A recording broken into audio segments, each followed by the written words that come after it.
रणवीर अल्लाहबादिया, जिन्हें beer biceps के नाम से भी जाना जाता है, हाल ही में अपने 2 चुटकुलों के कारण विवादों में घिर गए।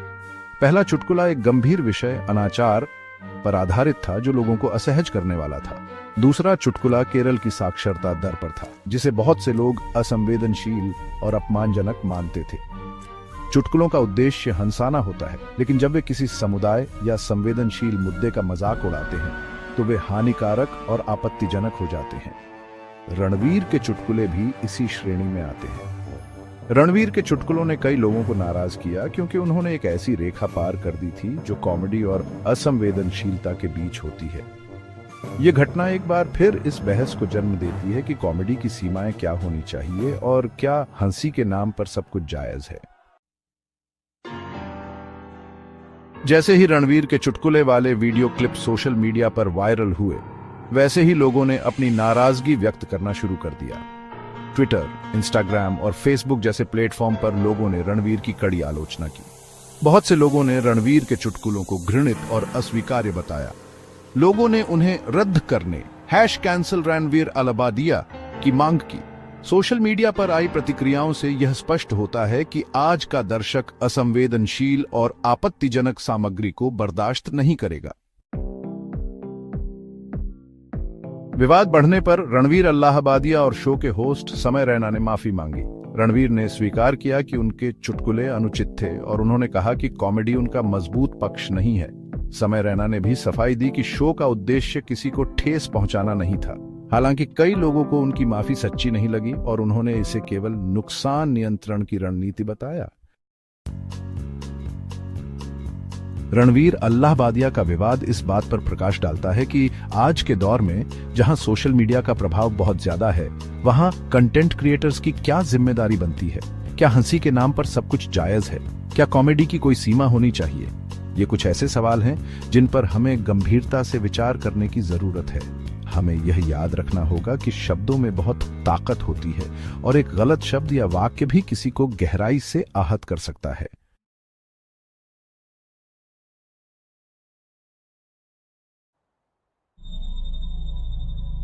शांत गांव, खामोश हवेली। सर्दी की शाम थी। ठंडी हवा चल रही थी। पेड़ों की सूखी पत्तियां सरसरा रही थीं। शांतिपुर गांव में सन्नाटा पसरा था। सभी अपने अपने घरों में दुबके हुए थे। गांव के बाहर एक पुरानी हवेली थी। हवेली खामोश थी, वीरान थी, डरावनी थी। कोई भी उसके पास जाने की हिम्मत नहीं करता था। कहते थे, यह हवेली भूतिया है। रिया एक युवा लेखिका थी। वह रहस्य और रोमांच की शौकीन थी। भूतिया कहानियां सुनना और लिखना उसका शौक था। एक दिन वह शांतिपुर गांव आई। उसने हवेली के बारे में सुना था। उसे हवेली में दिलचस्पी हुई। वह हवेली देखने गई। हवेली के सामने पहुंचकर रिया रुक गई। उसे अजीब सी बेचैनी हो रही थी। फिर भी उसने हिम्मत जुटाई। वह हवेली के अंदर चली गई। गांव वालों ने रिया को हवेली के बारे में बताया था। उन्होंने कहा था कि हवेली में भूत रहते हैं। रात को चीखें सुनाई देती हैं, रोशनी दिखाई देती है। कुछ लोग हवेली के पास गायब हो गए थे। गांव वालों ने रिया को हवेली में न जाने की चेतावनी दी थी, लेकिन रिया डरी नहीं। उसे लगा कि गांव वाले डर के मारे ऐसी बातें बना रहे हैं। वह हवेली के अंदर गई। वह सच्चाई जानना चाहती थी। हवेली के अंदर का माहौल भयानक था। चारों तरफ अंधेरा था। धूल और मकड़ियों के जाले फैले हुए थे। हवा में सर्दढांध और नमी की बू थी। कहीं से चूहों के दौड़ने की आवाज आ रही थी। रिया एक कमरे में घुसी। कमरा खाली था। फर्श पर एक पुरानी डायरी पड़ी थी। रिया ने डायरी उठाई। डायरी बहुत पुरानी थी। इसके पन्ने पीले और फटे हुए थे। रिया ने डायरी खोली। डायरी में एक राव परिवार की कहानी लिखी थी। यह परिवार कई साल पहले इस हवेली में रहता था। परिवार के मुखिया का नाम ठाकुर विक्रम राव था। उनकी पत्नी का नाम रमा था। उनकी एक बेटी थी, राधिका।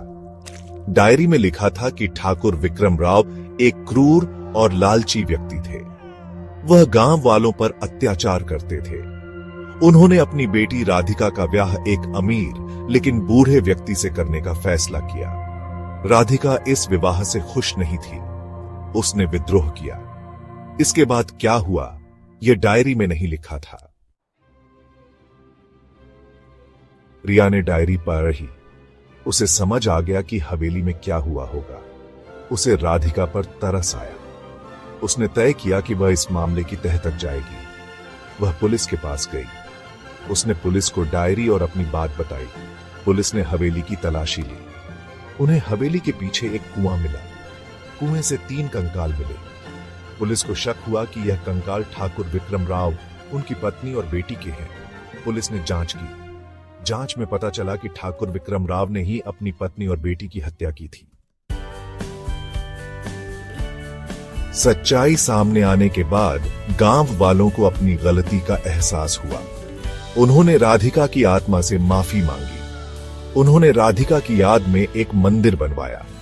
कहते हैं कि इसके बाद से हवेली में कोई चीख नहीं सुनाई दी, न कोई रोशनी दिखाई दी। राधिका की आत्मा को शांति मिल गई।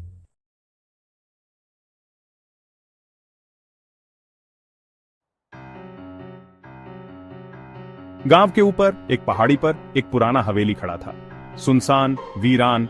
गांव वाले इसे भूत बंगला कहते थे, भूतिया घर। फुसफुसाहट होती थी कि इसमें राज छुपे हैं, काले और भयानक। कोई भी पास जाने की हिम्मत नहीं करता था। अरुण अलग था। एक जवान लड़का, उत्सुकता और साहस से भरा। वो फुसफुसाहटों पर हंसता था। एक अंधेरी रात उसने फैसला किया, वो हवेली की खोजबीन करेगा। वो इसके राज खोलेगा। वो अपने घर से चुपके से निकल गया। दिल डर और उत्साह से धड़क रहा था। जंग लगे दरवाजे कराहते हुए खुले। अरुण अंदर गया। टूटी खिड़कियों से ठंडी हवा सीटी बजा रही थी। पेड़ दीवारों पर पंजों से खरोंच रहे थे, जैसे कंकाल की उंगलियां। अचानक एक चीख ने सन्नाटे को चीर दिया। उल्लू! अरुण कांप गया। वो आगे बढ़ा। हर कदम भयानक सन्नाटे में गूंज रहा था। हवा भारी हो गई, सड़ांध और किसी और चीज की गंध से भरी, कुछ परेशान करने वाली। एक ठंडी हवा का झोंका अरुण के पास से गुजरा, जिससे उसके रोंगटे खड़े हो गए। वो अपनी गति तेज कर गया, हवेली के बीचों बीच खींचा चला गया। उसे एक कमरा मिला, समय से अछूता। एक धूल भरा ग्रैंड पियानो एक कोने में रखा था और एक मेज पर एक डायरी खुली हुई थी। उसने उसे उठाया। उसकी उंगलियां फीकी स्याही पर घूम रही थीं। डायरी ने एक आदमी के बारे में बताया, जिसे इन्हीं दीवारों के भीतर धोखा दिया गया और मार दिया गया। उसकी आत्मा, डायरी ने दावा किया, न्याय की तलाश में यहीं रहती है। उस रात अरुण ने उस आदमी का सपना देखा। उसकी आंखें दर्द और गुस्से से भरी, मदद की भीख मांग रही थीं। अरुण चौंक कर उठा।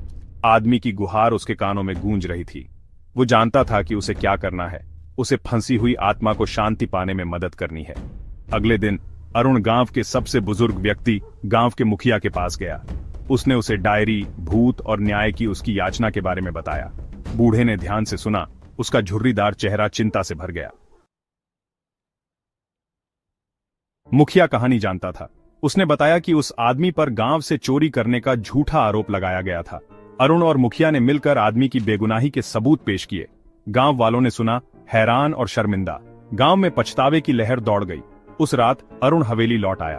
उसने एक उपस्थिति महसूस की, लेकिन इस बार ये गुस्से से भरी नहीं थी। भूत उसके सामने प्रकट हुआ। उसके चेहरे पर कृतज्ञता के भाव थे। उसने अरुण को धन्यवाद दिया और फिर शांति की सांस के साथ वो गायब हो गया। हवेली शांत हो गई। दमनकारी हवा हट गई। अरुण हवेली से चला गया। सन्नाटा अब भयानक नहीं बल्कि शांतिपूर्ण था।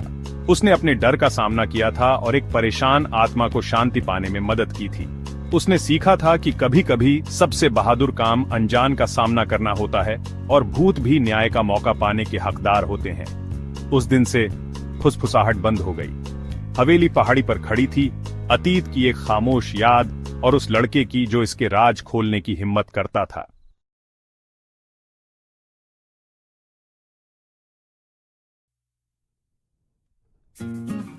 देवगढ़, हिमालय की ऊंचाई में बसा एक गांव। फरवरी में भी इसकी छतों पर बर्फ जमी रहती थी। हवा पतली और बर्फीली थी। प्राचीन फुसफुसाहटें घाटियों में गूंजती थीं। किंवदंतियां एक अंधेरे अतीत की बात करती थी। एक अतीत जो भय से ढका हुआ था। एक समय जब देवी काली ने अपना प्रकोप फैलाया था। उसे कालरात्रि का तांडव कहा जाता था। गांव एक प्राचीन कहानियों से बुना हुआ ताना बाना था। पीढ़ियों से कहानियां सुनाई जाती थीं, एक दुष्ट इकाई की कहानियां, एक इकाई जो इस क्षेत्र को सताती थी। गांव वाले उसे कालरात्रि, काली रात कहते थे कि वह पहाड़ी पर खंडहर हो चुके हवेली में रहती थी। एक हवेली जो गांव के परेशान अतीत का एक मूक गवाह थी। सदियों से देवगढ़ कालरात्रि की छाया में जी रहा था। गांव वाले डर में जीते थे, वे उसके प्रकोप से डरते थे। वे सुरक्षा के लिए प्रार्थनाएं फुसफुसाते थे। वे किसी भी कीमत पर हवेली से बचते थे। यह एक डरावनी जगह थी, एक जगह जहां अंधेरा राज करता था। वीर एक ठंडी फरवरी की सुबह देवगढ़ पहुंचा। दिल्ली का एक युवा पत्रकार, वह अपने दादाजी की कहानियों से गांव की ओर आकर्षित हुआ था। ऐसी कहानियां जो एक छिपी हुई भयावहता की थीं, ऐसी कहानियां जो उसके बचपन को सताती थीं। उसके दादाजी ने अपनी युवावस्था देवगढ़ में बिताई थी। उन्होंने उस आतंक को प्रत्यक्ष रूप से देखा था। वीर के दादाजी ने एक डायरी छोड़ी थी, एक डायरी जिसमें कालरात्रि के भयानक किस्से भरे थे, उसके प्रकोप के बयान। वीर सच्चाई को उजागर करने के लिए दृढ़ था। वह तथ्य और लोक कथाओं को अलग करना चाहता था। वह उस अंधेरे को समझना चाहता था जो देवगढ़ को सताता था। वह अपने साथ अपने दादाजी की पुरानी डायरी लाया था। पुरानी चमड़ा ठंडा महसूस हो रहा था उसके उंगलियों के खिलाफ। उसे लगभग अपने दादाजी की उपस्थिति महसूस हो रही थी। उसने डायरी खोली और पढ़ना शुरू किया। शब्द फीके पड़ गए थे, लेकिन जो आतंक वे व्यक्त करते थे वह नहीं। वीर जानता था कि वह एक खतरनाक खेल में कदम रख रहा था, लेकिन वह इसे अंत तक देखने के लिए दृढ़ था। उसे यह अपने आप से करना था, उसे यह अपने दादाजी के लिए करना था, उसे यह देवगढ़ के लोगों के लिए करना था। हवेली गांव के ऊपर एक चौकस गारगोयल की तरह मंडरा रही थी। इसके खिड़कियां अंधेरे खाली आंखें थीं। कभी भव्य मुखौटा अब खंडहर हो चुका था। लताएं दीवारों को जकड़ रही थीं जैसे पकड़ने वाले पंजे। बर्फ इसके चारों ओर घूम रही थी, एक भयानक शांति बना रही थी। गांव वाले इसे भूत बंगला कहते थे, भूतों का घर। वे कहते थे कि इसके चारों ओर की हवा डर से भारी थी।